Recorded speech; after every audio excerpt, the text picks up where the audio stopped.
Hi, everyone. This is Evelyn, and you're listening to Reppin. Thank you for being here. So, what do you get when you mix a Brooklyn kid from a tough neighborhood with a badge, turntables, and a phone call from LL Cool J? You get DJ Ace, the cut lieutenant. He's a retired NYPD lieutenant, a community leader, and a legit DJ. Ace drops some killer tracks that is pure New York City. It's a blend of early hip-hop energy and real-life grit. Seriously, awesome sounds, and I am a huge fan. He's so talented, and he's got kind of the heart and hustle and soul that really stays with you.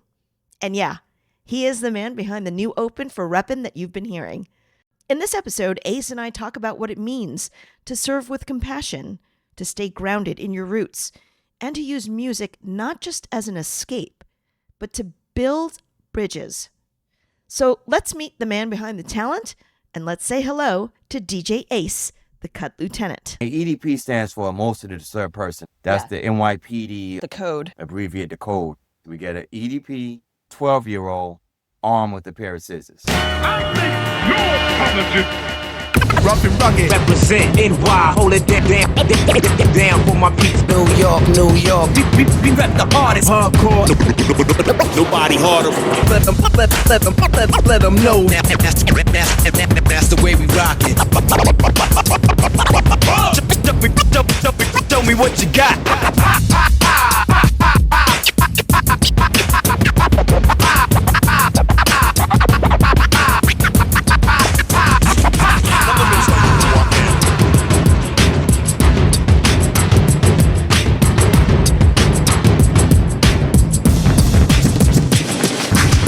Ace, it is good to see you. How are you? Thank you. I'm good. Thank you for having me. So you and I have been collaborating for a little bit, and we'll kind of get into that. But I wanted to have you on the show because I thought you had such an interesting background. You're a retired New York City lieutenant police officer. Correct. And you're also a badass DJ. Thank you. Let's start with this. Tell me a little bit about your upbringing. What kind of neighborhood did you grow up in?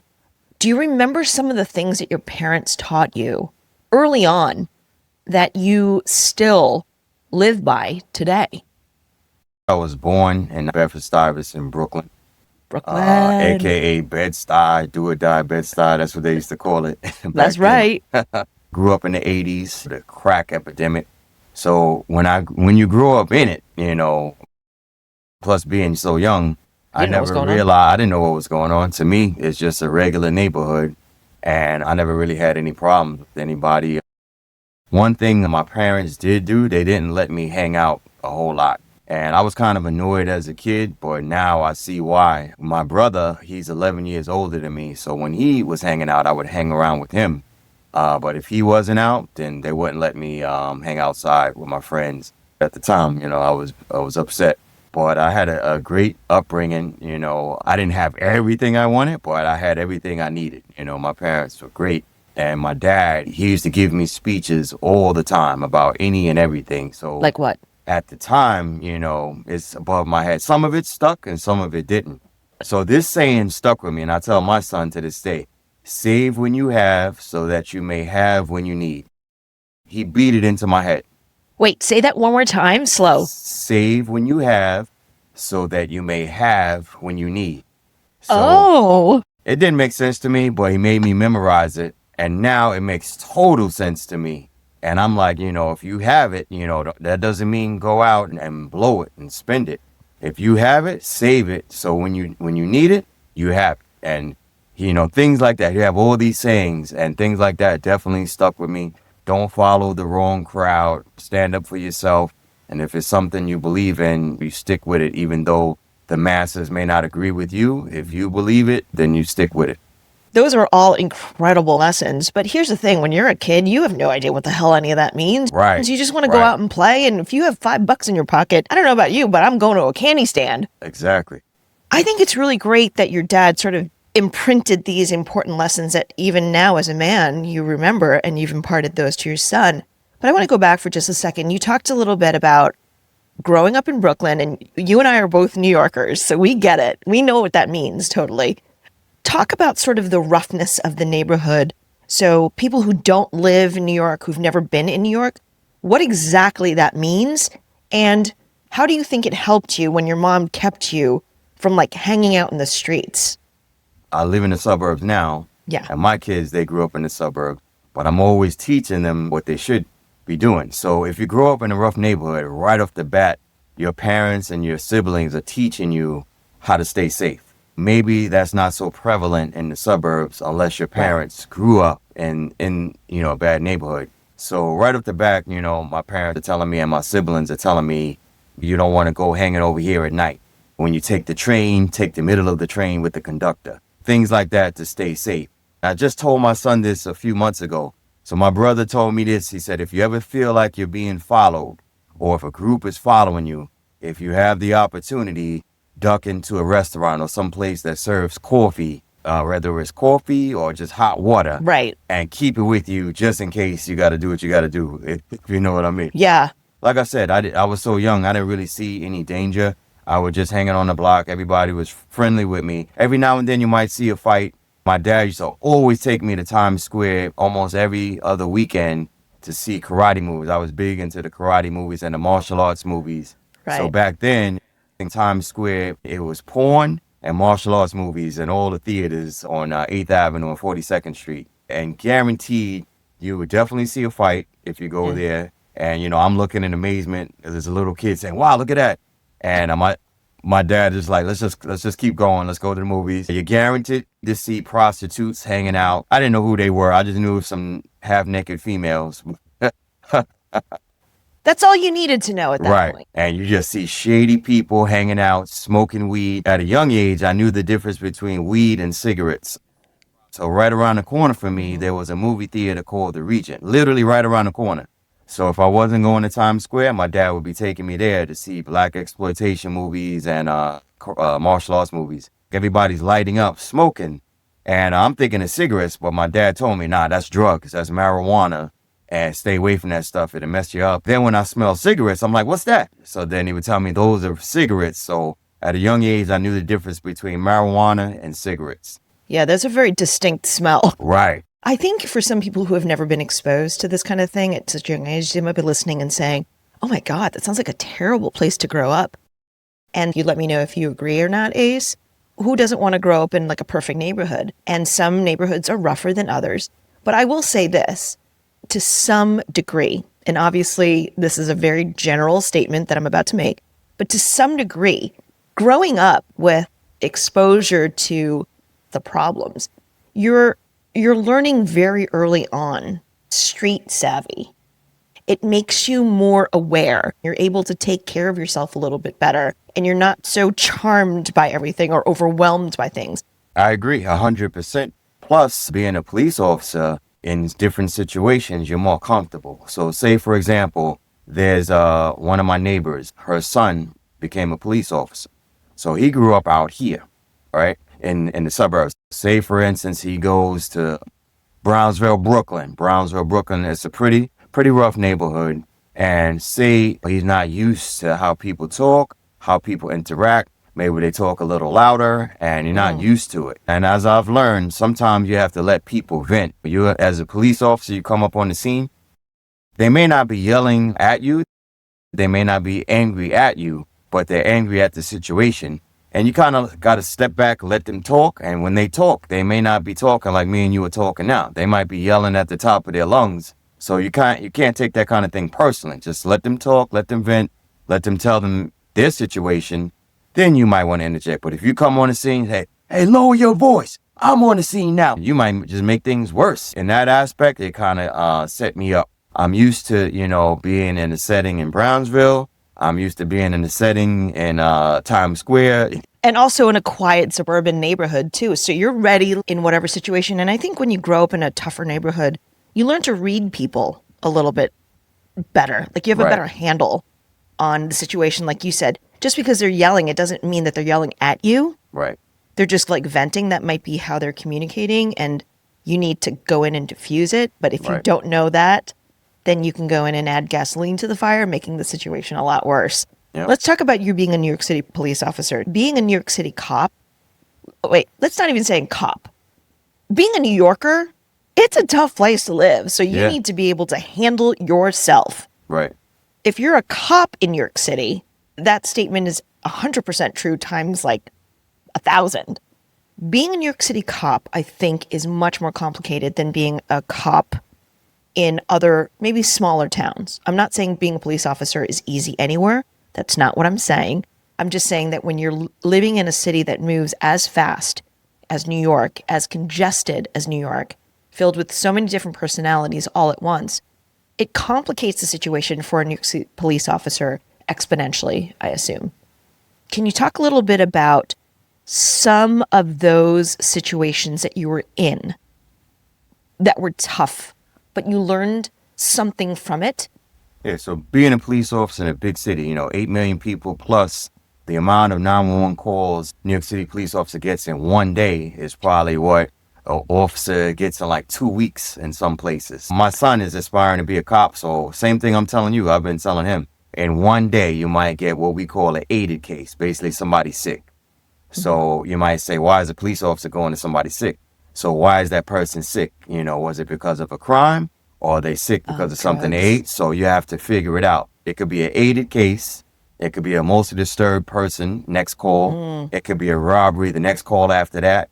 Next call after that could be a missing. And it's just so many calls back to back.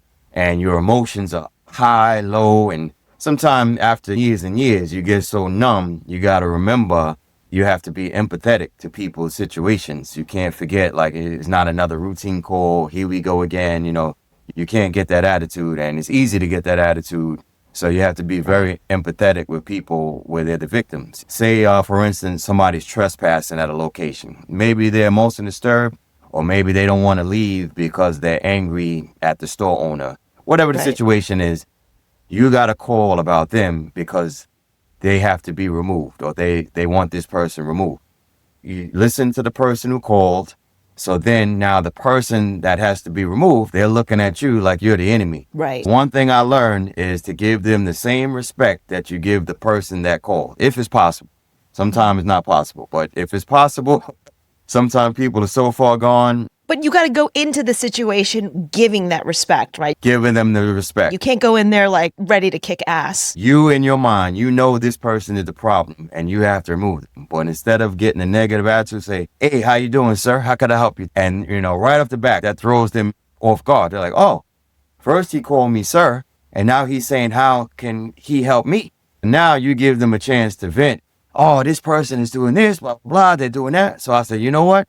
If they're treating you like that, I wouldn't give them one dime of my money. And, you escort them out. You're like doing reverse psychology. Exactly. That doesn't work all the time, but it works quite a bit. It works quite a bit. So that's one gem that I did learn over the years that helped. And everybody wants respect. I don't care who they are.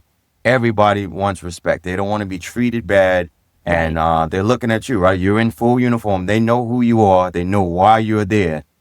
And right off the bat, you're the enemy. So if you can switch it a little bit, and that helps everybody out in the long run, including myself. Because if I can avoid making an arrest or putting my hands on somebody, it makes everybody's life easier.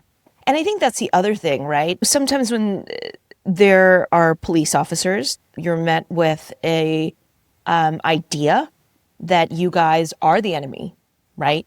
I would assume that being in New York City, you're obviously confronted with all types of people of all kinds, imaginable and unimaginable sometimes, personalities, that you have to fight this resistance of them thinking you're here to create more problems, that you are the enemy, the police are the enemy. How do you continue to bridge that gap between being a police officer and building that bridge with the community, showing people that, hey, I'm not the enemy? It just goes back to my personality as it is anyway. I tell people all the time, you cops are jerks and this and that. It's like, listen, just like any job, I'm sure whatever job you go to, there's jerks. I don't care what job it is, you're going to run into a jerk. These people that are police officers that are jerks, they were jerks before they became police officers, and they just brought it over. I'm always an approachable person. I'm a very friendly person right off the bat. So I just keep that personality when I'm working. So people are pleasantly surprised when they discover that I'm approachable and they can ask me questions. People have all kinds of questions they would ask police officers. They will want to know. And when they discover that I'm approachable, I'd say, hey, ask me away. Anything you want to know, any kind of advice that you want from me, anything, I'll help you out. Being a police officer shows me how other people really think. Like sometimes, I think it's all just for show, but I realize some people really, really have these beliefs. They're not trying to be funny. They really, really believe it. But here's one situation. Yeah. We were talking about an aided case, someone sick. Yeah. So sometimes you go where you're needed, and sometimes you go on a case where you're not needed. So EMS will say, hey guys, you're not needed. And they mark the job. We have codes. They mark it 55. That means EMS is needed. The police are not needed. Okay. So there's a black woman. She fell and she injured herself. She was with her family. We show up on the scene. And as soon as we get there, the EMS sees us and they say, 55 guys, meaning you're not needed. Okay, guys, call us back if you need us. And we leave. As we're leaving, a gentleman, I think he was a Muslim gentleman. He was dressed like he was Muslim. I'm not 100% sure. But he yelled out sarcastically, oh, because she's black, you guys are leaving. Just like that. So I was like, what? It got me angry. So I looked at him. I said, yep. And I was being sarcastic, too. Then he was like, yeah, I knew it. So we kind of got into it. I said, let me explain something to you. I said, you seeing me being black, you're saying that? And I think I was with 2 other black officers and 1 white officer and an Asian officer. I had a little unit downtown Brooklyn. Brooklyn is also one of the more diverse neighborhoods, too, where you would find a melting pot of people of color. Right. We got into it a little bit, but I explained it to him. I said, listen, I give 100% of myself every day. As you can see, I have a whole diverse group of officers. Yeah. And I explained to him, I said, for this particular situation, we're not needed. We go to jobs where foul play is suspected or foul play actually happened, and we're needed. I said, I'll give 100% of myself every day. I've been a police officer at that time for 7 years. And I said, I give my phone number to everybody out here. And since we came here, we made a huge difference. Everybody out here knows my name personally. They have my personal phone number. I gave them the business. I mean, I'd be upset, too, because what kind of freaking judgment is that to pass right away? Afterwards, he sincerely apologized. And he told me that in his experience, what he saw. And we exchanged phone numbers and we became friends. And I kind of regretted losing my temper with him because he really believed it. And it showed me, number one, don't lose your temper so quick. People have a reason sometimes for believing what they believe. And, it may change my way of thinking. There was a missing person case. This person was missing for 2 days. And my officers called me to the scene. I was a sergeant at the time. They called me to the scene for assistance. In my experience, normally when somebody is missing like that, depending on their age group, 1 or 2 things. They've been arrested, they're in the system, or they don't want to be found for whatever reason. I told the officers, I said, run his name, make sure he's not in the system. Sure enough, he was arrested. Oh, shit. He was in the 7-5 precinct. That's East New York, one of the biggest, roughest precincts in the city. And I called the sergeant at that precinct, confirmed, said, yeah, he was arrested on Friday. And this was on a Sunday. So I told the family, and the older woman that was there, she was the grandmom, and she was very concerned. So they didn't want me to let her know that he was arrested. So they pulled me to the side. So I told them, I said, he's over here. You could call over there. You could even go over there.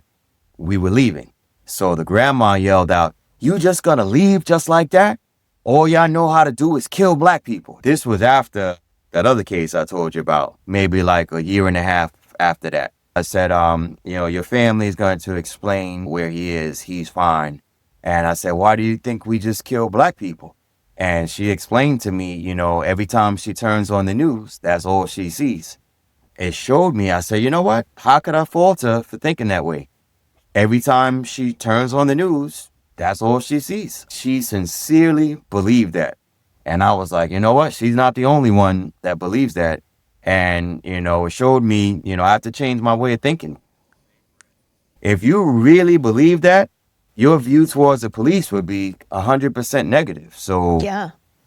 So what do you do to change that now? Now that you've learned these lessons and you've In the first case, you spent the time and you patiently, with empathy, bridged that gap between the two. And then this was a year and a half later. So how did you... So for that particular case, I didn't spend any time like I did the Muslim gentleman. Gotcha. Moving forward, and I tell my officers this, this might be the only time somebody calls the police in their whole life. So when you respond to that scene, you have to go out of your way to give everybody respect so they can pass it on to whoever. That's the only way you can change people's perception of police, their interaction with you, if possible. Not every situation is going to be positive, and not every situation can lead to changing people's perception. But if you can, try to change people's perception whenever you interact with them. That means being polite. If you're about to take a bite of your sandwich and somebody needs help, you're not giving attitude. You have to slowly try to change people's perception little by little. That's the only way you can really do it. My buddy told me this, and I said, man, you're right. He said, nobody talks about when the plane lands good. Yeah. It's expected. Yeah. They talk about when there's a crash landing. Right. I said, man, you're right about that. All the cops complain. We do mostly good. 90% of the time is good, is good, is good. They only talk about the bad. They're not going to talk about the good because that's what's expected of you. They're only going to talk about the bad. So all the cards are stacked against you where it's showing the bad in police. So you every day have to go out of your way to have good interactions with the community. So they have their stories when they're drinking. Oh, I called the cops the other day. These guys were great. They went out of their way to help me, and they were respectful. Right. Yeah. That's the only way that you could really do it. A lot of this has to do, that you're talking about, is about exposure. If you're only exposed to specific things, or you choose to only get exposed to specific things, be it the news or a specific newspaper or a media outlet, then you're only getting one perspective, right? It's not a fault, and it's certainly not a slam against anybody, choosing to get their information from one or multiple sources. But I think it's really great that you are aware that it is about a slow, everyday interaction and exposure to widen someone's perspective or understanding of something. But that has to also, unfortunately, fall on you or me to make sure that the way we live our lives every single day is a positive experience, because that exposure to you as a cop versus somebody else is going to make the difference between whether they have a favorable or more positive experience with a police officer or a more negative one. Exactly. So the responsibility and work, unfortunately, falls on that individual if you're willing to make that effort. And it's a slow grind. It's not an overnight turn. Cops are not police officers, are not robots. So maybe you wake up on the wrong side of the bed. Having a bad day, your wife just yelled at you, your kid missed the bus. Yeah. I don't know. Your car break down. You got a flat. You're late for work. Your boss just bit your head off. You stepped in dog shit. And now you got that first call of the day. Are you going to let the whole day dictate how that job goes? Or are you going to put that aside and give it 100%, Here's my question to you, because people have road rage they just have road rage. So little things can set people off. As a police officer, you're getting that full blast every single time. And that shit is turned all the way up. So how do you not let that get to you, Ace? When you're getting yelled at, judgment is being passed because people are either pissed off, unstable, have mental health challenges, whatever. I would assume that being a police officer, especially in New York City, you're exposed to, again, every color of the rainbow in terms of personality and temperament. Some good and some just horrific. So we call it getting baited. All right, when somebody does something to trigger you and you get baited. I don't care who you are, how long you've been on a job, it's going to happen eventually. We work with partners. So if you see your partner getting baited, and when I turn out the roll call, I tell them, if you see your partner getting baited, that's your job to reel them back in, bring them back in. You take over the job. Normally there's one contact officer that takes control and is the voice of the job, and the other officer kind of sits back, lets the other officer take the lead. So if you see the contact officer getting baited, that's your turn to reel him back in, and then you take over the job. For the most part, I'm cool as a cucumber, but occasionally somebody will get me baited, and that's when it's my partner's job, reel me back in, and they take over. You have to consciously stay aware of it. Say to yourself, I'm not going to get baited. I don't care what this person says to me. It's hard. It's very hard. Very hard. They'll say something to you to reel you in. But what I notice, the calmer you are, it baits them. You mean it gets them more pissed off? It gets them more pissed off. So if you can do it, I'm not saying be sarcastic or condescending, but just stay calm. Sir, we're here to help you out, and that's not going to help the situation. You yelling is not going to change anything. This is what's going to happen, and there's nothing you can do about it. That's it. That's hard, especially as a police officer, because you're getting calls after calls after calls. Yeah. And at the end of the day, yes, it's a job, but you are human. People never call you when it's something good going on. No, they're not going to call you over for a cupcake. They're going to call you when shit's hitting the fan. So now with everything being diagnosed, back in the day, they didn't have ADHD and all this kind of stuff they're diagnosing kids with nowadays. So a kid will have an episode, the mom will call, not necessarily police. She'll call maybe for EMS to get some kind of assistance. It's a dual response because we get it as an emotionally disturbed person. So it's a dual response if you get that call. Police are automatically dispatched. So we show up on the scene first, usually, and the parents are not excited to see us. They want no part of us. So I remember this one case in particular. This child was having an episode. The child picked up some scissors, which on our end, we get that call, it's serious. We get an EDP. And EDP stands for emotionally disturbed person. That's the NYPD. The code. Abbreviate the code. We get an EDP, 12-year-old, armed with a pair of scissors. So that steps it up for us. Yeah. Whether it's a 12-year-old or a 22-year-old, that person can do damage, serious damage with a pair of scissors. You get those kind of calls, not just one car is showing up. You're getting 3 or more cars, multiple, because, it's a serious call, including the supervisor, me. You got 6 cops at your door after you just wanted EMS to come take your kid, for an evaluation. The mom was like, what the hell are you guys? I don't want you here, blah, blah, blah. So now, whether you want us here or not, we're here and we have a job to do. So we go on this particular job. The mother doesn't want us there. We don't know where this kid is with the scissors. The dad is laying on the couch watching TV like nothing's going on. And we're like, what the hell is going on here? So we see the kid. You got big 12-year-olds and you have small 12. This is a small little skinny 12-year-old. Still, he's got his pair of scissors. He didn't have the scissors in his hands, but the scissors were in arm's reach. So we got the scissors and we talked to the kid, what's going on? The mother's in this ear. Why are you talking to my kid? Oh, we don't want it.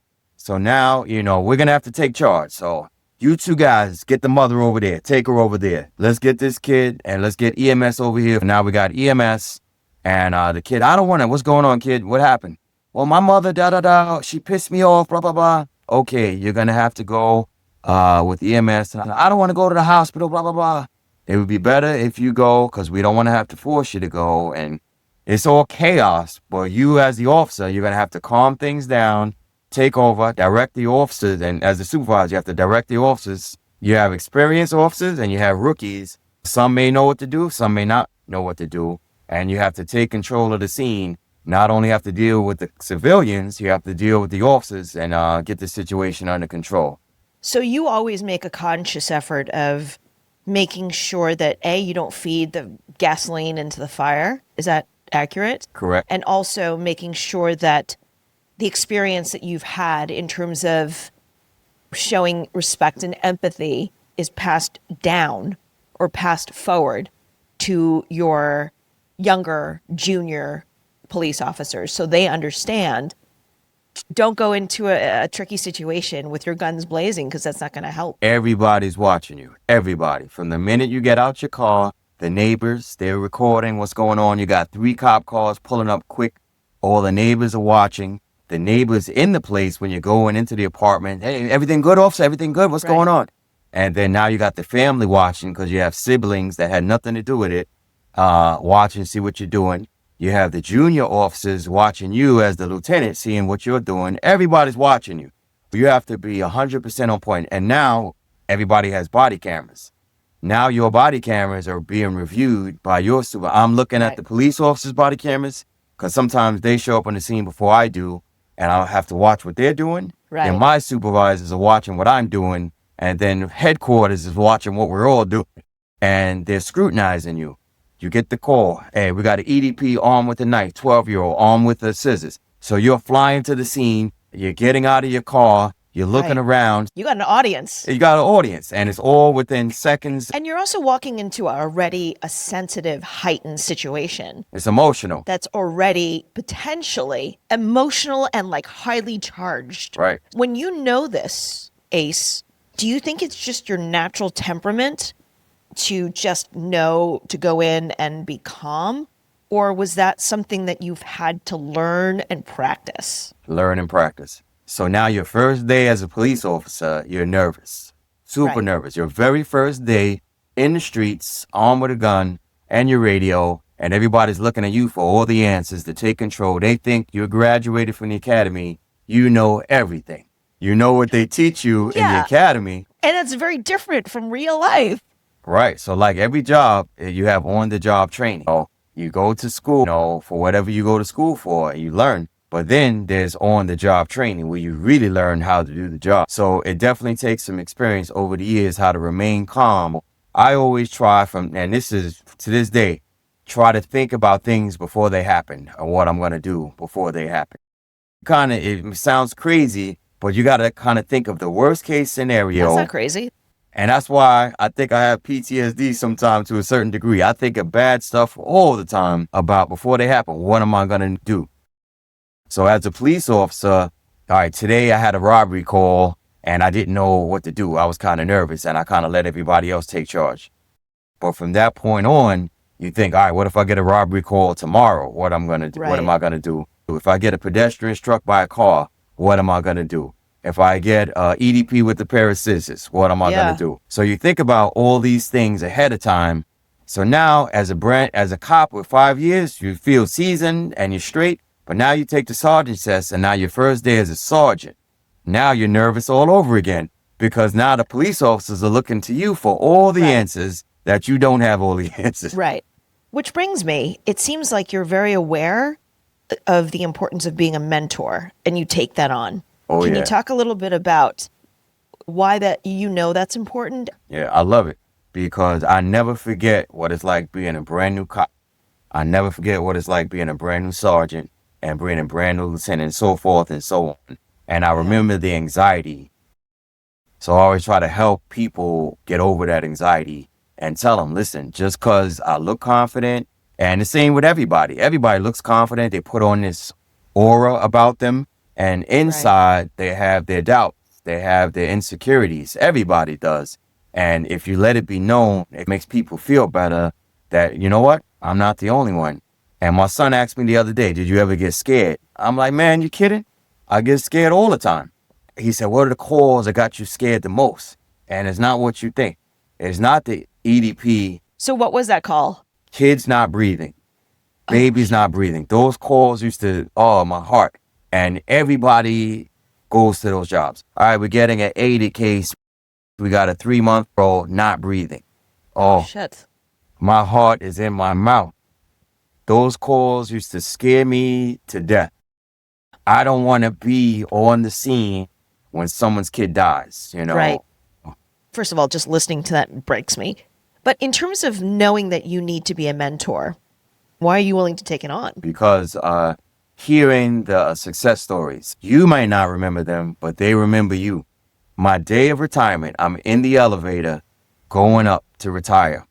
A lieutenant is standing next to me. He was like, hey, how you doing? So many people know me that I just go with it. And my partner used to tease me. He's like, you don't know that guy, do you? I'm like, nope. Calling you on your bullshit. Yep. I BS my way just to make people feel better because it's embarrassing. I'm like, I don't remember you.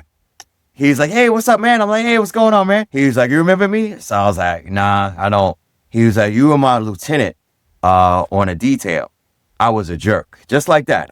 He said he was a jerk himself? Yep. I said, what do you mean? What happened? He's like, you were nice enough.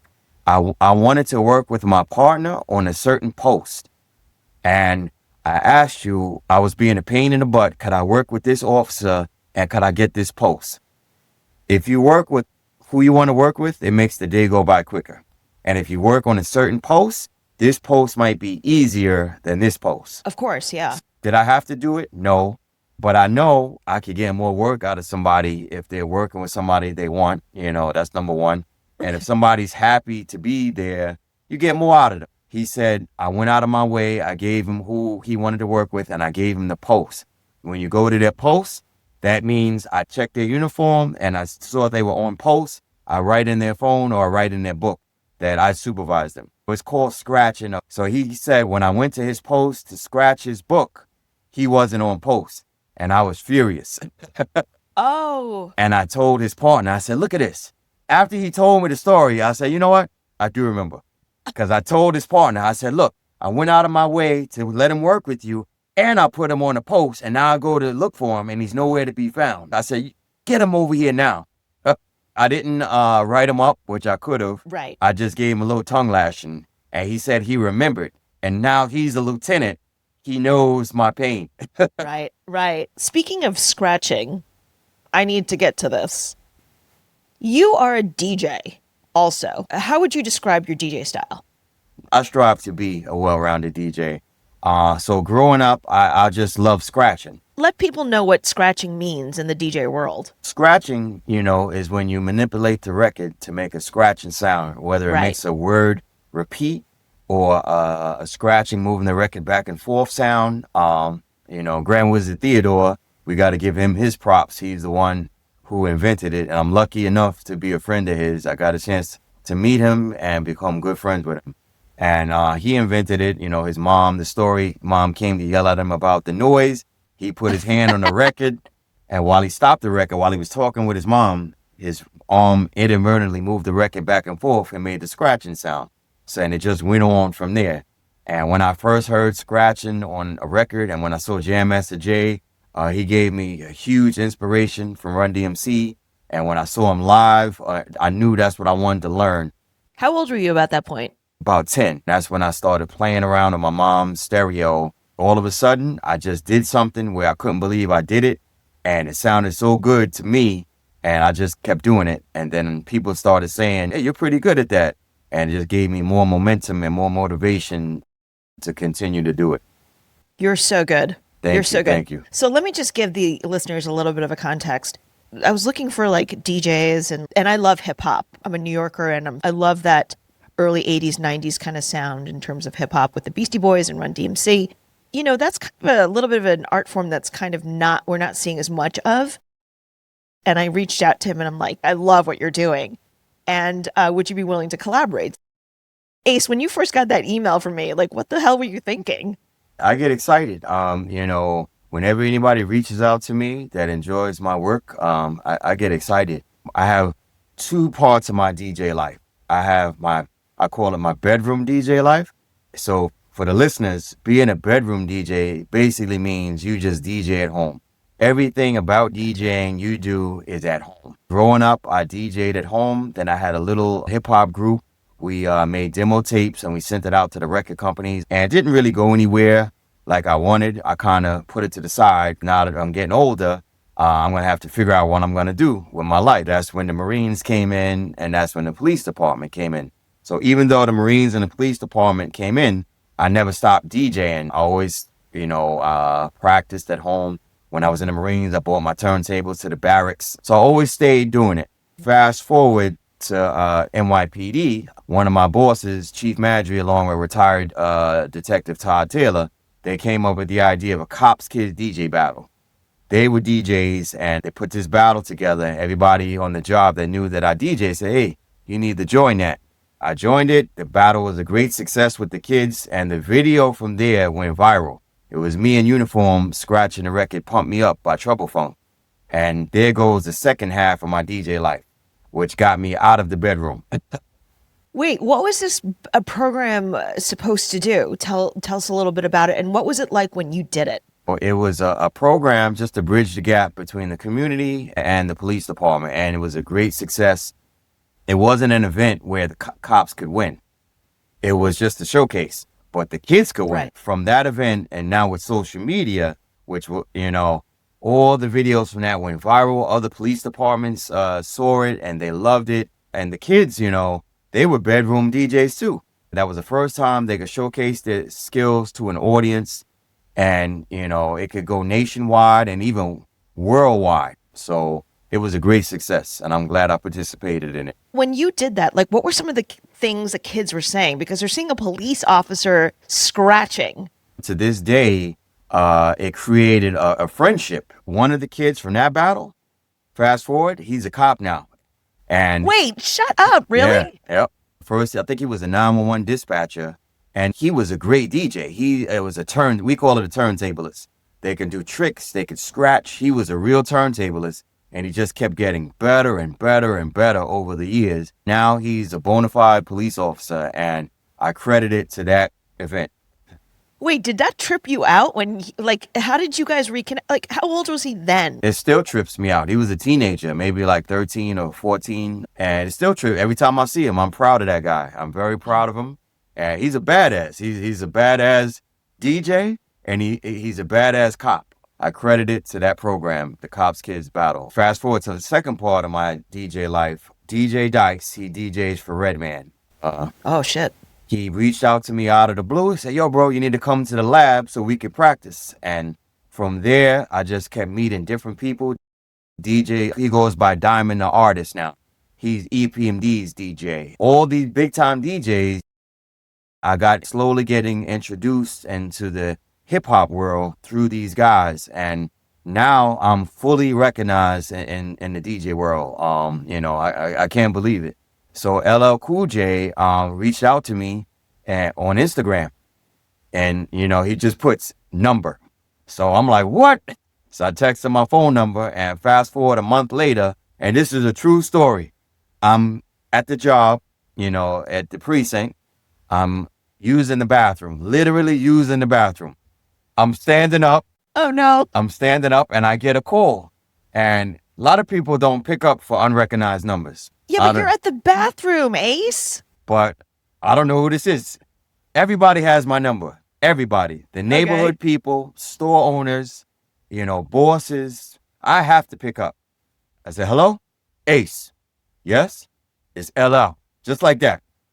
I'm like, L. He's like, what's up? I was like, yo, what's up, man? What's going on? I'm all excited. So now I got to hurry up, zip up. What a Steve. Did you ever tell LL this? No.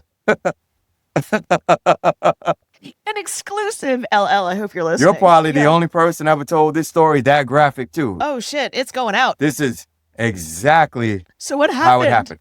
So I hurry up and zip up. He's like, yo, what's up, Ace? So he's just forming his radio station. And basically, he was telling me his ideas and wanted me to do some exclusive mixes for the channel.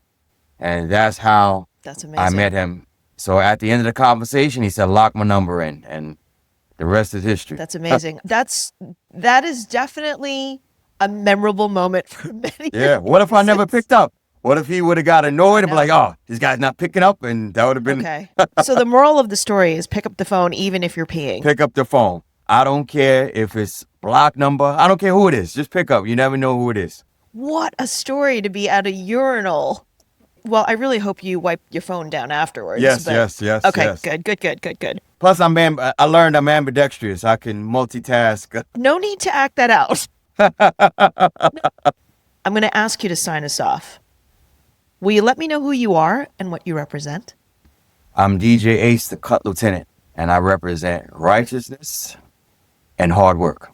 Massive love and gratitude to DJ Ace for his service for New York City, his sound, and his story. And Ace, thank you so much for lending your time, talent to the new Reppin track. I absolutely love it, and I loved our collaboration. Ace is such a talented man, and he's so humble. No ego, no front, just all heart. And after everything he's accomplished as a lieutenant, as a DJ, as a mentor, Ace is still giving back every single day, lifting people up. If you connected with Ace's journey, please share this episode with someone who needs to hear it.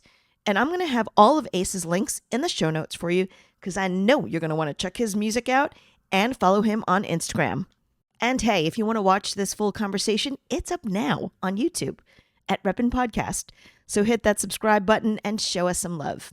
Reppin is also on all of your favorite podcast platforms, so check it out and see who else is guested. I promise you're going to meet some amazing people and hear some fantastic stories. Don't forget to follow me on Instagram too, where you can send me messages because I love hearing from you. You can find me on that at Reppin_podcast. Reppin is a Suburban Outlaw Productions. I'm Evelyn. Thank you again for listening. Build each other up. Stay true. Keep showing up. And most importantly, stand up and represent. I make no apologies. Rough and rugged. Represent NY, hold it down.